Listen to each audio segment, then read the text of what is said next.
መጻሕፍት የተጣሉ መስለው የሚታዩን እኛ ከመጻሕፍት ጋር ስለምንጣላ ነው ይላል። ቅዱስ እንጦንስ ምን ይላል? እንደ ዲያብሎስ ያለ ፈሪ ፍጡር በምድር ላይ የለም ይላል። በጣም ፈሪ ነው።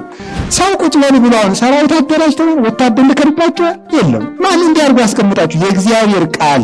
ትንቢተ ኢሳይያስ ሲተረጎም መጉባኤ ቤት ኢሳይያስ ይገኛል። ዳዊት ሲተረጎም ቅዱስ ዳዊት ይገኛል። በረከት ይገኛል ማለት ነው። እንዴት ነው እግዚአብሔር ክፉ ያመጣል ማለት ምን ማለት ነው ሲባል በደንብ ስሙ። እግዚአብሔር በክፉ አይፈትንም፣ ክፉ ግን ያመጣል። ክፉ ነገር የሚከፋበት ለክፉ ሰው ነው። መከራ የእግዚአብሔር ጎዳና ነው። ችግር የእግዚአብሔር ጎዳና ነው። ረሃብ የእግዚአብሔር ጎዳና ነው። እስራት የእግዚአብሔር ጎዳና ነው። ሰይጣንን እያሰብክ የምትጸልይ ከሆነ ሰይጣን ካንተ አይርቅም የሚሉት አባቶች። ወደ እግዚአብሔር ዙረን እንጂ ወደ ሰይጣን ዙረን ሰይጣን አይሸነፍም። ሰው ከእግዚአብሔር ጋር ሲዋደድ በጣም ብዙ ወዳጅ ነው የሚበዛለት።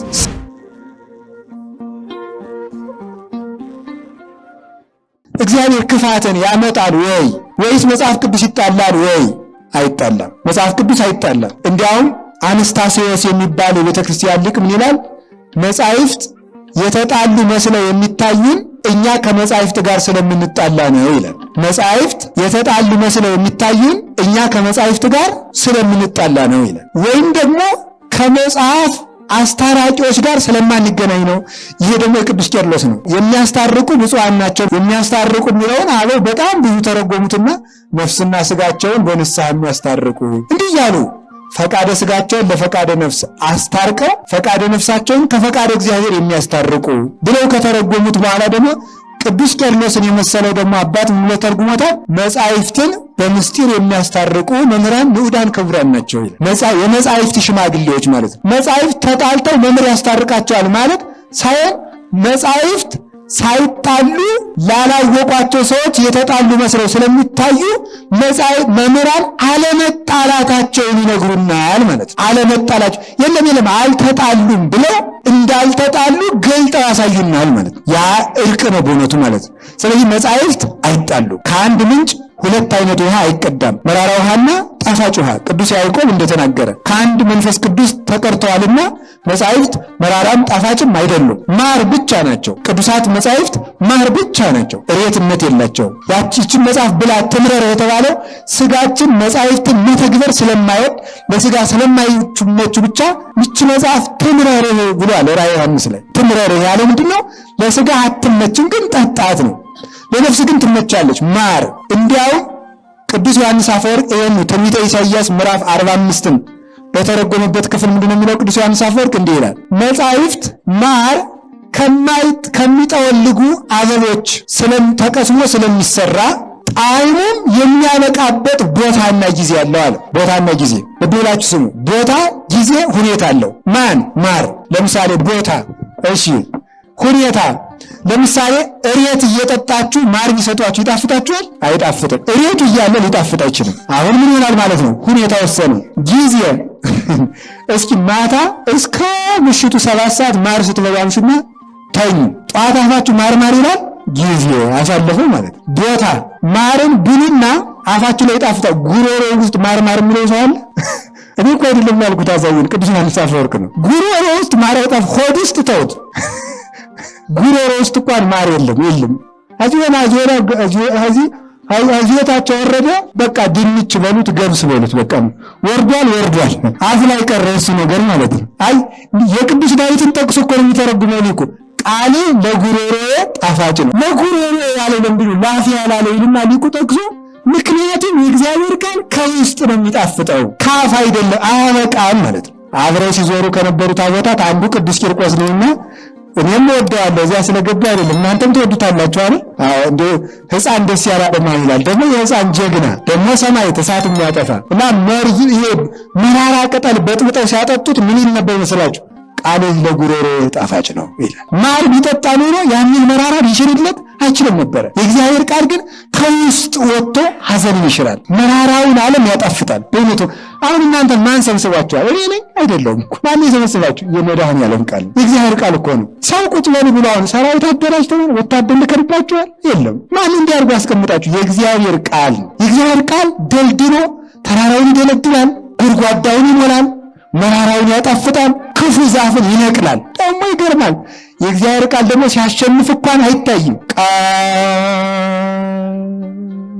ወስቦ ስር ይሰድ ዛፍ ሲነቅል አይታወቅም። አሁን ቅዱሳን ሐዋርያት ደካማ እኮ ናቸው። 12 ገበሬዎች ናቸው። የገሊላ አማርኛ እንኳን አከናውነው የማይናገሩ የገጠር እስራኤልኛ ዕብራይስጥ ተናጋሪዎች ናቸው። አንደበታቸው የሐዋርያት ቁልድፍድፍ በቃ ያለ የገጠር የገጠር አማርኛ አይደለም።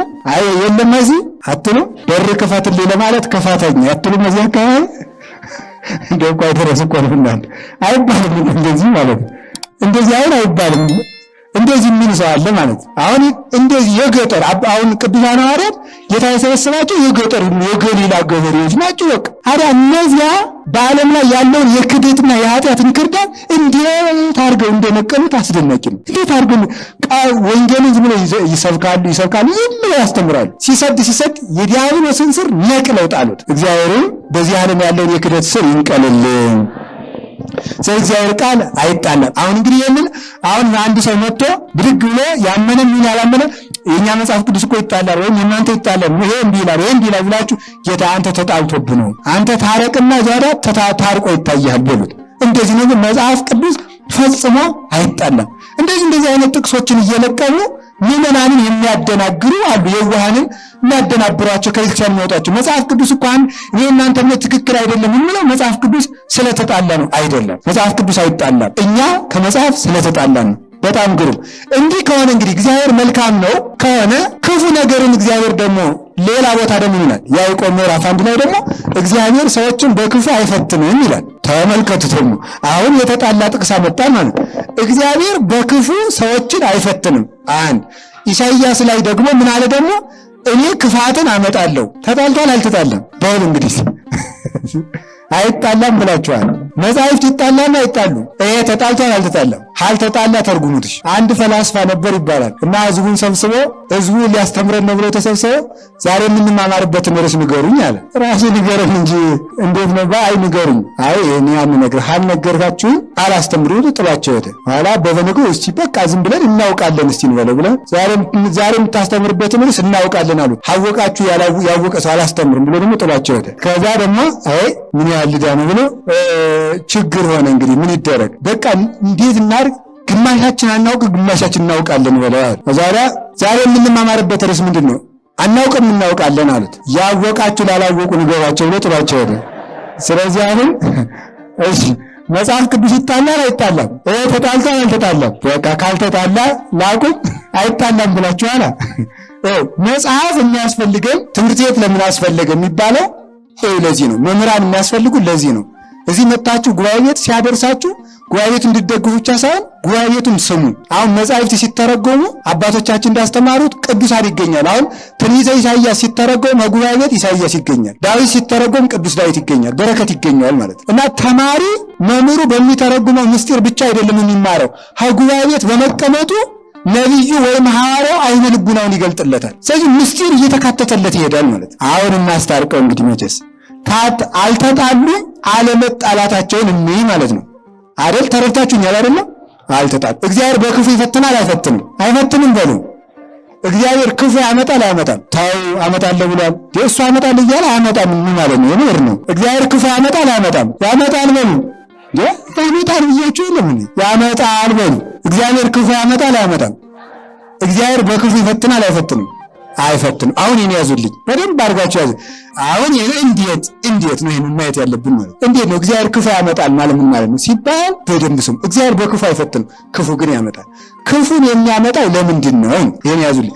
ክፉ ራሱ ምንድን ነው? አንደኛ ክፉ ምንድን ነው? ደዌ ክፉ ነው፣ ስደት ክፉ ነው፣ ረሃብ ክፉ ነው፣ እስራት ክፉ ነው፣ ህመም ክፉ ነው፣ ሞት ክፉ ነው። አይበቁንም? ይበቃናል። ክፉ ነው። እነዚህን እግዚአብሔር ያመጣል አያመጣም? ጦርነት አሁን ጦርነት አልመጣም? ረሃብ አልነበረም? እስራት አልነበረም? ስደት አለ የለም? ዛሬ ሞት አለ የለም? አለ። አሁን እነዚህን እግዚአብሔር ያመጣል አያመጣም ነው? ያመጣል። እግዚአብሔር እነዚህን የሚያመጣ ከሆነ እግዚአብሔር በክፉ አይፈትንም ማለት ምን ማለት ነው? ይሄንን የምንማረው አሁን እንግዲህ እግዚአብሔር በክፉ አይፈትንም ማለት ክፉን ያመጣዋል። እነዚህን ክፉ ካመጣ ለምን በክፉ አይፈትንም ከተባለ ቢባል ሁለት ነገር ነው ያለው። አንደኛ እነዚህ ለመልካም ሰው ክፉ ስላልሆኑ፣ ለመልካም ሰው ክፉ ካልሆኑ እግዚአብሔር በክፉ አልፈተንም አላመጣም። ቢያመጣው እግዚአብሔር በክፉ አልፈተንም ማለት ክፉ ነገር የሚከፋበት ለክፉ ሰው ነው። ቅዱስ ጳውሎስ እንዲህ ይላል፣ ጠማማ ሕግ እንኳን የሚያስፈራ ለጠማማ ነው ብሏል። ጠማማ ሕግ እንኳን የሚያስፈራው ለጠማማ ነው። ጠማማ ዳኛ የሚያስጨንቀው ለጠማማ ሰው ነው። ለቅን ሰው ጠማማ ዳኛ እንኳን አያሳዝነውም። ለምን? ቅንነቱን የዚያኛው ጥመት ሊሸፍንበት አይቻለውምና ከኃይል በላይ የሆነ እግዚአብሔር ስለሚረዳው ስለሚያሻግረው ማለት። ለክፉ ሰዎች ግን የእግዚአብሔር መንገዶቹ ቅኖች ናቸው። ኃጥአን መሄድ ይሳናቸዋል፣ ጻድቃን ይሻገሯቸዋል። የእግዚአብሔር መንገዶቹ የተባለው መከራዎቹ ሁሉ ናቸው። መከራ የእግዚአብሔር ጎዳና ነው። ችግር የእግዚአብሔር ጎዳና ነው። ረሃብ የእግዚአብሔር ጎዳና ነው። እስራት የእግዚአብሔር ጎዳና ነው። ስደት የእግዚአብሔር ጎዳና ነው። ሞት እንኳን ራሱ የእግዚአብሔር ጎዳና ነው። የእግዚአብሔር ጎዳና ነው። ኃጥአን ግን እነዚህን መሻገር አይቻላቸውም። ስለዚህ ኃጥአን በራሳቸው ፈቃድና ድክመት እነዚህን መሻገር አቃታቸው እንጂ እግዚአብሔር ግን በእነዚህ እንዲወድቁ አላደረጋቸውም። እነዚህን ግን ተመልከቱ፣ የሚያሸንፉበትን ረድኤት ይነሳቸዋል። እነዚህን የሚወጡበትን በደንብ ስሙኝ እንግዲህ ማለት ነው። እነዚህን የሚወጡበትን ረድኤት ይነሳቸዋል። እግዚአብሔር ክፉ ነገሮችን የሚያመጣውን ጋኔን ዝም ይለዋል ማለት ነው። አሁን ለምሳሌ ተመልከቱ፣ እግዚአብሔር ሁሉ ሰውን ይጠብቃል ይላል። ግን ቅዱስ ጳውሎስ ለማይረባ አይምሮ አሳልፎ ይሰጣል ይላል። ደግሞ ለማይረባ አይምሮ ይሰጣል ማለት አይምሮው እንዲያስብ የሚረዳውን መልአክ ይነሳዋል። አይምሮን የሚከፍት መንፈሱን ያርቅበታል። እግዚአብሔር ጭንቀትን ያመጣል ማለት ሰላምን የሚሰጥ መንፈሱን ይነሳዋል። ከዚያ በኋላ አጥር ስለሌለው አጥሩን አፈርሰዋለሁ፣ አላፊ አግዳሚ ሁሉ ይበላታል። አጥሩ የፈረሰችን አጸደ ወይን እንደሚበላት ሁሉ እግዚአብሔር ረድኤቱን ያነሳውና አጋንንት ሰዎችን ክፉ ሲሰሩባቸው እግዚአብሔር ዝም ይላል። ለምን? በእግዚአብሔር ለመጠበቅ ፈቃደኛ ስላልሆኑና በእግዚአብሔር ለመጠበቅ የሚያበቃ ስራ ስለሌላቸው ነው። እንደዚያ ነው። ለክፉ ሰዎች ራሱ ክፋት ይጠቅማቸዋል። በጣም ያስደንቃል። ለክፉ ሰዎች እግዚአብሔር መቅሰፍት እንዲመጣ ዝም አሁን ልብ በሉ። ክፉውን የሚያመጣው ሰይጣን ነው። እግዚአብሔር ክፉውን አመጣለሁ ማለቱ ግን ክፉ እንዳይመጣ የሚያደርግ ረድኤቱን ያነሳል ማለትና ክፉ የሚያመጣውን ሰይጣን ለክፉ ሰዎች ዝም ይለዋል ማለት ነው። ይሄ ነው እግዚአብሔር ክፉን ያመጣል ማለት እንጂ እግዚአብሔር ክፉ ነገርን ይዞ ይመጣል ማለት አይደለም። ሞትን እግዚአብሔር ያመጣዋል ማለት አይደለም። ሰዎች ግን ለመሞት የሞት ሰው ሲሆኑ ለሕይወት እምቢ ካሉት የሞት ሲሆኑ ዝም ይላቸዋል ነው። የሚጠበቁበትን ረድኤት ይነሳቸዋል። አሁን ልብ በሉ፣ ጸሎት አታቋርጡ ይባላል። አሁን አንዳንድ ጊዜ ጸሎት ሳቋርጥ ሰይጣን ይደቃኛል ይላል አንዳንድ ሰው አይደል? ጸሎት ሳቋርጥ ሰይጣን ይደቃኛል። የለም የሚደቃው ሁለት ነገር ስለሌለው ነው። አንደኛ ቢጸልይ ይጠብቀው የነበረው ረድኤት ስለሌለ ስላልጸለየ፣ ሁለተኛ ደግሞ ባልጸልይም እግዚአብሔር ይጠብቀኛል ስላላለ ነው። አሁን በደንብ አድርጋችሁ ማወቅ አለባችሁ። ጸሎትን የምትጸልዩን ለመጠበቅ ከሆነ አንድ ቀን እንቅልፍ ጥሏችሁ ያማችሁ ያቋረጣችሁ ወይ ደንብቆ ይጥላችኋል። ግን ጸሎትን ከእግዚአብሔር ለመገናኘት እንጂ ለመጠበቅ ብላችሁ አትጸልዩት። ለመጠበቅ ካላችሁ የእኛ ጸሎት ወንዝ አይሻገርም። አንድ ቀን የተሳሳተ ጠምድሶ ይጥለዋል። አሁን የቄሱን ተማሪ እንደዚህ ነው የሚያደርገው። መችስ ቅዱስ አይደል? እንደ ተማሪ ያለ እኮ ብዙ የለም በእውነቱ ማለት ነው። ምክንያቱም መንቃቱ ራሱ አይታወቀውም። መልካ ኢየሱስን ይደግማል። በ6 በ7 ሰዓት አንቃይዶ የሚለው አለው። ኮቸሮውን አንቃይዶ ማለት ምክንያቱም እንደ ጎርሶ አጣንቆ ይንጠበጠባልና የተለመነ ኮቸሮ አንቃይዶ እንዲያርጉት ተሚቸር ነው ማለት ነው። እና እንደምንም ብሎ ጠንከር ሲል ጸሎት የጀመረለት ሰይጣን ሲያቃዣው ያድራል። የለም ይሄን ጸሎት ጀምሬ ነው ሁሉ ነካካኝ ብሎ ፈርቶ እንዲያቋርጥ ማለት ነው። ዲያብሎስ እንደውም ቅዱስ እንጦንስ ምን ይላል? እንደ ዲያብሎስ ያለ ፈሪ ፍጡር በምድር ላይ የለም ይላል። በጣም ፈሪ ነው። ፈሪነቱን በምን ይታወቃል ቢባል ትንንሽ ሰዎችን ሳይቀር በመፈተኑ ይላል። አይገርማችሁ? አሁን እኮ አሁን አንድ ወታደር እስቲ እግዚአብሔር ያሳያችሁ። አንድ ወታደር አሁን ሕፃናት ያገዳ ክላሽ አብጅተውን ቢልበታውን ይተኩስባቸዋል። አይ ልጆች ብሎ ዝቆባቸው ልሄዱ አይደለም። አሁን እኛ ስግደት እኮ ያገዳ ክላሽ ማለት ነው። አሁን አረ ሰይጣን ምን ፈሪ አይደል? ፈሪ እኮ ነው። ፈሪ ስለሆነ ይፈራናል። ይሄ ሰውዬ ነገ ካደገ ከፍ ማለቱ አይቀርም ብሎ እንቃል ይዘላል። ልጭ ያለ ፈሪ እኮ ነው። ዲያብሎስን አንፍረው ማምላክ መፍራት የለብንም። ሰይጣን አጉል ነው፣ አትወጣ፣ በጨለማው ይደቃል ምናምን አትበሉ። ሰይጣን ፈሪ ነው እና እንደውም እኛን የሚፈትኑን አቅም። እንደውም አንድ ቀን ቅዱስ እንጦንስ ሲጸልይ ወደ ቅዱስ እንጦንስ ምን አደረጉ? ዘንዶ፣ እባብ፣ ጓጉንቸር በቃ ነምር ሁነው በጣም ብዙ አይነት አራዊት ሁነው ሄዱበት። እባቱ ማለት ነው። እባብ ምን አደረገ? አይ በጸሎት አረቃቸዋለሁ ምናምን ሳይል ይሄ በጣም የሚያሳየው አቅመ ቢስነታችሁን ነው። ምክንያቱም አንድ ሰው ለመግደል አንድ አንበሳ ይበቃኛል አለ። ይሄ ሁሉ ተሰብስቦ መምጣት ራሱ ፈሪነት ነው አባቸው ማለት ተበሳጭተው እንደ ጢስ ብን ነው ጠፉ በእውነት ማለት ሰይጣን በጣም ፈሪ እኮ ነው። አድርጓሪ ነገር ነው ገና አንዱ ጉሩም ይሄ የከተማው ወጣት ራሱ ገና እንደው ጸጉሩን ሳይላጭ ይሄ በዚህ ጸጉሩን እንዳቆመ ገዳም 3 ቀን ሄዶ ሲያድር እባብ ምናምን ይመጣል። ፈርቶ እኮ ነው ይሄ ሰው ያመልጠኛል ብሎ ማለት ነው። ለዲያብሎስ ፈሪ ነው። ብንጠነክርበት ስለምንፈራው ነው እንጂ ነው።